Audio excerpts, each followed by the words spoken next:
Ministério da Justiça processa 26 empresas por telemarketing abusivo. Multa pode ser milionária. Otimismo no comércio. O setor prevê aumento nas contratações. E você vai ver também. Caixa distribui lucro do FGTS para 106 milhões de trabalhadores. Novos estudos reforçam que a Covid teve origem no mercado de animais de Wuhan, na China. Rússia reduz fornecimento de gás natural para a Europa e gasoduto opera com 20% da capacidade. Número de motociclistas aumenta mais de 50% em 10 anos. Essas e outras notícias você confere a partir de agora. Olá, boa tarde, seja muito bem-vindo. Nós estamos ao vivo. Agora são 13 horas e 3 minutos pelo horário de Brasília. E meu boa tarde mais que especial é para você, Daniela Paris, mais uma vez. Um prazer estar ao seu lado. Que honra! Boa tarde para você também, Kleber Werneck. E é claro, para você que nos assiste, vamos juntos conferir o que é notícia no Brasil e no mundo nesta quarta-feira. E o Ministério da Justiça abriu processo contra 26 empresas de telemarketing do país por serviço abusivo. A multa para quem não respeitar o consumidor poderá chegar a 13 milhões de reais. A principal denúncia é a realização das chamadas sem a autorização dos consumidores. A prática caracteriza o telemarketing abusivo. Por esse motivo, o Ministério da Justiça abriu processo administrativo contra 26 empresas do ramo que atuam no país. E caso as regras sejam descumpridas, a multa poderá chegar a 13 milhões de reais para cada uma. Na lista estão bancos, empresas de telecomunicações e centrais de telemarketing que foram notificadas para apresentar defesa. A medida é um desdobramento da decisão que proibiu a atividade irregular em todo o país no último dia 18 de julho. A Secretaria Nacional do Consumidor, que é ligada ao Ministério, informou que foram registradas 14.547 reclamações sobre esse serviço abusivo nos últimos 3 anos. Os dirigentes dos PROCONs, a Anatel, que é a Agência Nacional de Telecomunicações, e a ANPD, que é a Autoridade Nacional de Proteção de Dados, foram avisados sobre a abertura dos processos para que tomem as medidas que julgarem cabíveis. O Ministério concluiu, a partir da análise das reclamações, que os dados dos consumidores são obtidos de forma ilegal, sem consentimento. Segundo a pasta, a prática do telemarketing ativo abusivo afronta o Código de Defesa do Consumidor, a Lei Geral de Proteção de Dados e do Marco Civil da Internet. Um levantamento apontou que a maioria dos comerciantes brasileiros pretende contratar trabalhadores nos próximos meses. Os benefícios liberados pelo governo e, claro, as datas comemorativas devem impulsionar o setor. O índice de confiança do empresário do comércio avançou pelo 4º mês seguido em julho. Segundo pesquisa da Confederação Nacional do Comércio, o indicador registrou 123,1 pontos. Há 2 anos, ainda no início da pandemia, o indicador marcava 69,3 pontos. A amostra é composta por aproximadamente 6 mil empresas de todas as capitais do país. E os índices apresentam dispersão entre 0 e 200 pontos, sendo 100 pontos o nível base de satisfação. Esse otimismo na classificação de investimentos deve refletir em bons resultados. As empresas se mostraram com uma forte intenção de contratar mais funcionários. O índice já subiu 7% no ano e 77,2% dos comerciantes pretendem ampliar seu quadro de colaboradores nos próximos meses. A demanda por mão de obra no setor deve ser puxada pelos impactos dos pagamentos do Auxílio Brasil e também das datas comemorativas, como o Dia das Crianças e o Natal. O estudo apontou ainda que os lojistas com maior otimismo em julho foram os do ramo de vestuário, tecidos, acessórios e calçados. Nesse grupo foi registrado um aumento de confiança de 1,4% em relação ao mês anterior e 38% na comparação a julho de 2021. Nesse grupo foi registrado um aumento da confiança de 1,4% em relação ao mês anterior e 38% na comparação com julho de 2021. Olha, e agora um assunto que vai interessar para muita gente. A Caixa Econômica Federal concluiu nesta terça-feira o pagamento do lucro do FGTS referente ao ano de 2021. Mais de 106 milhões de trabalhadores foram beneficiados. Foram mais de 13 bilhões de reais distribuídos para cerca de 106 milhões de trabalhadores que possuem contas do FGTS ativas e inativas. O pagamento foi feito com antecedência, já que a data prevista por lei para a conclusão da distribuição era dia 31 de agosto. Para calcular a parcela do lucro que será depositada, o trabalhador deve multiplicar o saldo de cada conta do FGTS que possui por 0,27. Na prática, isso quer dizer que a cada R$1.000 de saldo, o trabalhador receberá em média R$ 27,48. Vale lembrar que o pagamento é feito com base no saldo que o beneficiário tinha na conta até o dia 31 de dezembro de 2021. O valor não vai direto para o bolso do beneficiário. O saque só vai poder ser feito em casos previstos pela lei, como demissão sem justa causa, doença grave, aposentadoria ou até mesmo em ações especiais, como o programa de saque extraordinário. O trabalhador poderá verificar o saldo por meio do aplicativo do FGTS ou ir pessoalmente em agências da Caixa Econômica Federal. Será que a gente consegue encontrar um equilíbrio entre o nosso bolso e uma alimentação saudável? Olha só essa notícia: os alimentos com poucos nutrientes estão sendo mais consumidos nos últimos meses por conta da praticidade e do preço. Com o aumento da demanda, os valores desses itens, substitutos de uma boa refeição, também ficaram maiores. O aumento da inflação dos alimentos esvaziou o carrinho de compras dos brasileiros e obrigou os consumidores a optarem por produtos com menos vitaminas. Com a alta procura, os itens considerados pouco nutritivos também passaram a pesar no bolso das famílias. Esses alimentos com baixo valor nutricional tiveram um salto nos preços, acima da inflação, nos primeiros 7 meses de 2022. De acordo com a prévia da inflação, entre eles se destacam o macarrão instantâneo, com alta de mais de 20%, a salsicha, com 7,1%, e as massas semiprontas, com 9,19%. Mesmo com a variação acima da inflação, esses produtos seguem mais baratos do que aqueles produtos considerados comuns, o que faz com que a compra seja mantida. A substituição do arroz pelo macarrão instantâneo, por exemplo, veio por causa da influência da valorização do dólar sobre o valor dos grãos. O aumento do preço do arroz fez consumidores com a faixa salarial menor fazerem a opção na hora da compra. As proteínas mais utilizadas no momento da substituição também são vilões da inflação neste ano, puxada pelos preços do leite longa-vida e dos ovos. O cenário contribui para o aumento da insegurança alimentar aqui no Brasil, o que passou a atingir 36% da população em 2021, de acordo com a Fundação Getúlio Vargas. Danilo Dupas vai deixar a presidência do INEP, o Instituto Nacional de Estudos e Pesquisas Educacionais Anísio Teixeira. O anúncio foi feito pelo ministro da Educação, Victor Godoy, pelas redes sociais nesta quarta-feira. Na publicação, ele informa que a saída de Dupas ocorreu por motivos pessoais e a pedido dele. E quem assumirá o cargo a partir do dia 1º de agosto será Carlos Moreno. O INEP é um órgão do MEC, responsável pela aplicação dos exames, como o Enem, ENAD, ENSEJA, entre outros. Hoje é celebrado o Dia Mundial de Enfrentamento ao Câncer de Cabeça e Pescoço. A doença é responsável por quase 20 mil mortes por ano, só aqui no Brasil.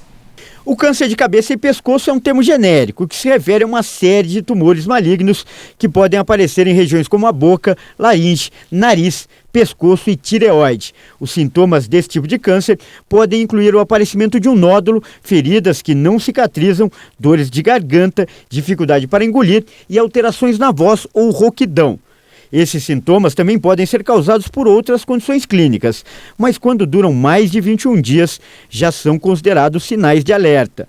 O tabagismo e o alcoolismo são os fatores de risco mais frequentes para esse tipo de câncer. A má higiene bucal e a desnutrição também podem contribuir para o surgimento da doença. De acordo com o Instituto Nacional de Câncer, os dados em relação ao problema são alarmantes no Brasil. Em média, 76% dos casos são diagnosticados em estágio já avançado.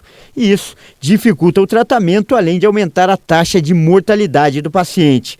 A campanha Julho Verde, com destaque para o Dia Mundial de Enfrentamento ao Câncer de Cabeça e Pescoço, promove a conscientização sobre a prevenção e o tratamento da doença.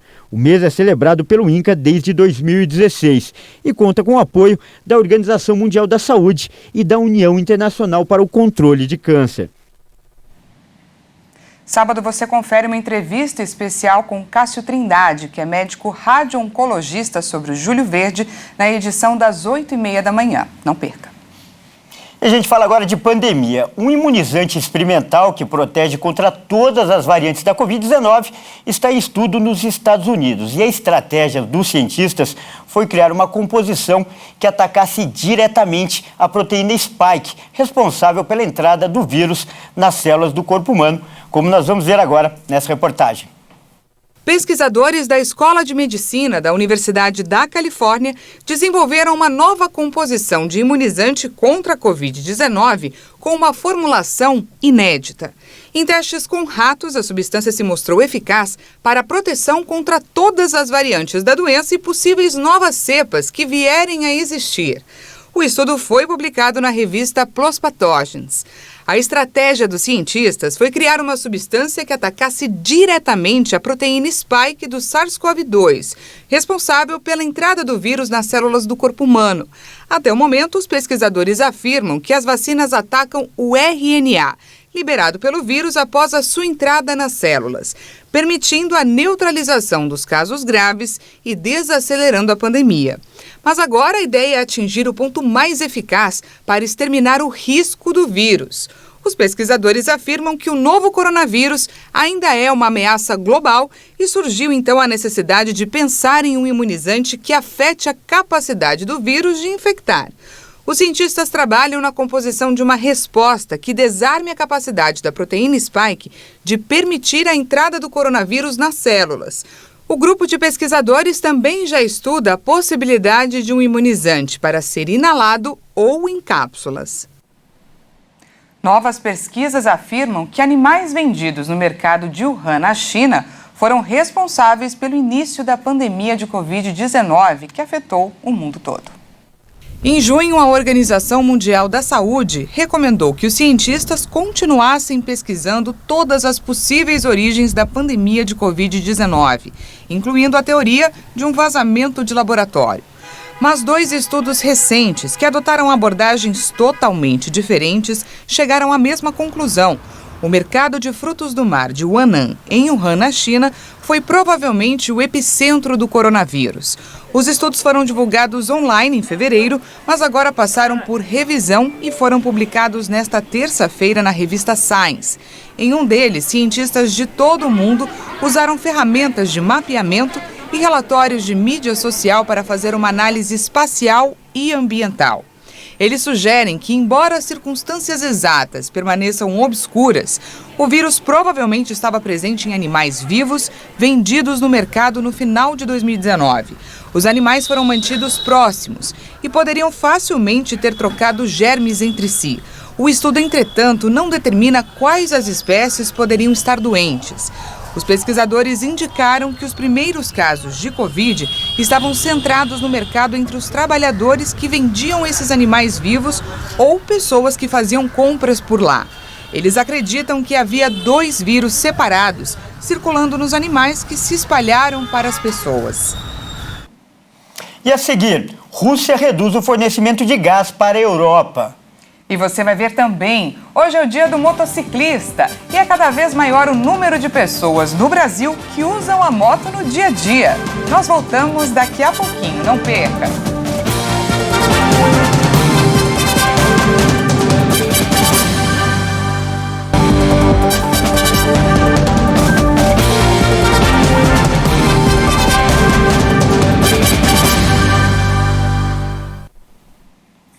Seja bem-vindo mais uma vez, estamos de volta ao vivo, agora são 13h19 pelo horário de Brasília e voltamos com mais destaque internacional.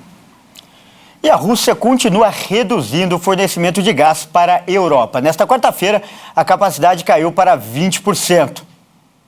De 17 gigawatts por hora chegaram à Alemanha da Rússia entre as 8 e 9 horas da manhã no horário local, em comparação com uma média de quase 29 gigawatts por hora nos últimos dias. O grupo italiano Eni também anunciou que foi informado pela Gazprom que as entregas seriam limitadas a 27 milhões de metros cúbicos nesta quarta, contra 34 milhões nos últimos dias. Antes do conflito na Ucrânia, o gasoduto transportava cerca de 73 gigawatts por hora, abastecendo a Alemanha, que é particularmente dependente do gás russo, mas também outros países europeus através do Mar Báltico. A oferta caiu para 40% do normal em meados de junho, antes de uma paralisação completa de 10 dias para manutenção em julho. Na segunda, a gigante Gazprom anunciou que reduziria pela metade as entregas diárias pelo gasoduto a partir desta quarta, sob a justificativa de uma manutenção em uma turbina. Diante da ameaça de escassez de gás antes do inverno no hemisfério norte, os países membros da União Europeia concordaram em reduzir o consumo em pelo menos 15% nos próximos meses. Hoje é comemorado o Dia do Motociclista. No Brasil, o número de pessoas que andam de moto cresceu cerca de 50% em 10 anos. Cada vez mais brasileiros estão optando pela motocicleta. O Brasil possui uma frota oficial de mais de 30 milhões de unidades e a proporção é de uma motocicleta para cada 7 habitantes. Praticidade, economia, trabalho ou até por hobby são alguns dos motivos para o aumento do número de adeptos ao meio de locomoção. As motos e scooters têm assumido um papel importante na vida de milhões de brasileiros. Um levantamento da Abraciclo, que é a associação que reúne os fabricantes do setor, revela que o número de brasileiros habilitados na categoria para motos cresceu 50,9% nos últimos 10 anos. E até o final do ano passado, 35 milhões de pessoas estavam aptas a conduzir veículos motorizados de 2 ou 3 rodas. Em 2012, eram 23 milhões de motociclistas no país. E com a pandemia, aumentou a procura por motos, seja para fazer entregas ou como meio de transporte sem aglomerações e mais econômico. De acordo com a FenaBrave, a Federação dos Distribuidores de Veículos do Brasil, o segmento de motocicletas fechou o primeiro semestre com mais de 636 mil unidades emplacadas. O número representa um crescimento de 23% na comparação com o mesmo período do ano passado. O bom resultado neste primeiro semestre do ano fez com que os distribuidores de veículos revisassem para cima a projeção de vendas de motos neste ano. Era esperado um aumento de 6,2% nos emplacamentos e agora a projeção de vendas é de 16,7%. Olha, e pelo menos 5 pessoas morreram e dezenas ficaram feridas após um forte terremoto nas Filipinas. O tremor foi registrado no norte do país e foi sentido até mesmo na capital, Manila. Um poderoso terremoto de magnitude 7,0 atingiu as Filipinas, deixando alguns mortos e causando pânico na população. O tremor foi sentido até na capital, Manila, a mais de 300 quilômetros do epicentro, localizado no norte do país. Nagpanic po kasi first time po namin sa ganun kataas na hotel po. Nós entramos em pânico porque é a primeira vez em que estamos em um andar alto de um hotel quando o terremoto acontece. Peguei dinheiro e nossos pertences e saí com os meus pais, porque é isso que importa. Kasi yun yung importante po eh. Nag-work kami ng office mate ko sa coffee shop. Meu colega e eu estávamos trabalhando em um café quando ele percebeu que o lustre estava se movendo, então entramos em pânico porque foi um pouco forte e longo. Durou mais de 1 minuto, eu acho.